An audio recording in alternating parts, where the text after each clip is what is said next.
साल 2007 की एक बैठक ने तय कर दिया था भारतीय टीम का हाल केन्या से भी बुरा होगा। मीटिंग की वो बात सुनकर आप आग बबूला हो जाएंगे। एक तरफ क्रिकेट का धर्म था, दूसरी तरफ पैसों से भरा बैग। दुनिया बोली क्रिकेट बर्बाद हो जाएगा, पर भारत के दो ठग बोले हमें पैसा कमाना है बस।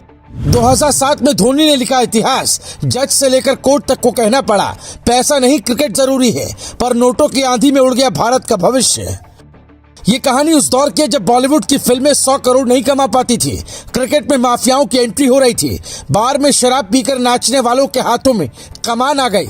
एक तरफ धरती पर धोनी नाम का लड़का कीर्तिमान लिख रहा था, दूसरी तरफ क्रिकेट के कुछ ठग अंधकार की नींव रख रहे थे, जिसका नतीजा आज आप देख रहे हैं। साल था 2007 जब बंद कमरे में एक मीटिंग हुई, जिसमें क्रिकेट के धर्म को बेचने की तैयारी चल रही थी। एक तरफ टेबल पर महाठग ललित मोदी बैठा था और उसके पीछे थे दूसरे ठग बड़े बिजनेसमैन। दूसरी तरफ उसी टेबल पर शरद पवार बैठे थे, जो उस वक्त के बीसीसीआई प्रेसिडेंट हुआ करते थे। कांग्रेस से भागे हुए शरद पवार को सोनिया गांधी ने सोने की थाली बीसीसीआई थमा दी थी। रात के अंधेरे में बंद कमरे में हुई इस मीटिंग ने कैसे भारतीय क्रिकेट को बेच दिया, ये बताएं। उससे पहले जानिए ललित मोदी कब से क्रिकेट को धंधा बनाने पर तुला था। 1996 में पहली बार ललित मोदी आईपीएल का प्रस्ताव लेकर बीसीसीआई के पास पहुंचा था। उस वक्त भी ललित मोदी का इरादा भारतीय वनडे क्रिकेट को बाजार में लाने का था।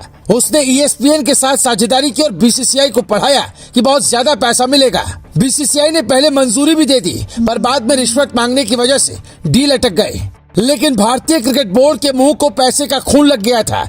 इन लोगों को जनता के इमोशन की कोई फिक्र नहीं थी, बस पैसा और अंधा पैसा कमाना मकसद बन गया। 2007 में जब MS Dhoni south Africa T20 world cup खेलने जाने की तैयारी कर रहे थे, तभी रात के अंधेरे में एक बंद कमरे में मीटिंग हुई। उसी कमरे में हमारे और आपके प्यारे क्रिकेट का सौदा हुआ। भारत में धर्म की तरह पूजे जाने वाले क्रिकेट को बेच दिया गया। इस मीटिंग में ललित मोदी और शरद पवार थे। वो बीसीसीआई के प्रेसिडेंट के तौर पर यहाँ पहुंचे थे। शरद पवार ने ललित मोदी को $25 मिलियन का चेक पकड़ाया और कहा, जाओ खरीद लो सबको। ललित मोदी ने पैसा लेकर कहा कि बीसीसीआई IPL से दूर रहे, ताकि वो क्रिकेट से नोट छापता रहे। इधर क्रिकेट का सौदा हुआ, उधर T20 वर्ल्ड कप में भारत ने पाकिस्तान को पहले ही मैच में हरा दिया। ललित मोदी को इसमें बिजनेस की उम्मीद दिखी। वो न बीसीसीआई में कोई अधिकारी थे, न ही भारतीय क्रिकेट से उनका कोई लेना देना था। लेकिन अगले दिन ललित मोदी भारतीय ड्रेसिंग रूम में था। यही वो पल था जहां से भारतीय खिलाड़ियों को पैसे की लत लगी। अब हाल ये है कि भारत के खिलाड़ी जितने पैसे एक साल में विज्ञापन से नहीं कमाते, उससे ज्यादा IPL से कमाते हैं। 2022 में IPL के राइट्स 48,390 करोड़ में बिके हैं। लेकिन पैसे की लत 2007 से ही खिलाड़ियों को लगा दी गई थी। तब ललित मोदी ने ड्रेसिंग रूम में ऐलान किया था कि जो खिलाड़ी 6 छक्के मारेगा उसे उसकी पसंद का इनाम दिया जाएगा।